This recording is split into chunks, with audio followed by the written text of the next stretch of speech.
बिस्मिल्लाहिर्रहमानिर्रहीम। अस्सलाम वालेकुम दोस्तों, आज है 15 सितंबर 2024, इस्लामाबाद सब्ज़ी मंडी। तो चलो जी, आपको सब्जियों के होल सेल चंद सेकंड्स में बता देते हैं। भिंडी का रेट आज का है भाई 60-70 रुपये किलो।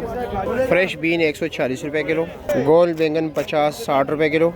मलंग भाई ने एक्सीडेंट किया हुआ था, काफ़ी अरसे बाद आए हुए, तकरीबन साल बाद आए हुए। अच्छा, बंद गोभी क्या रेट है?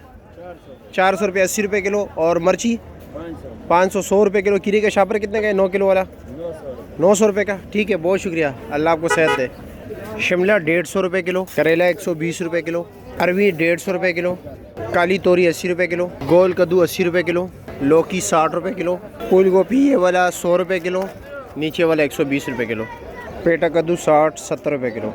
अदरक 600 रुपये किलो। लहसुन 500 रुपये किलो। देसी लहसुन 450 रुपये किलो। शलजम 140 रुपये किलो। चिकंदर 200 रुपये किलो। ये वाला मटर 320 रुपये किलो। टॉप क्लास जो है 400 रुपये किलो।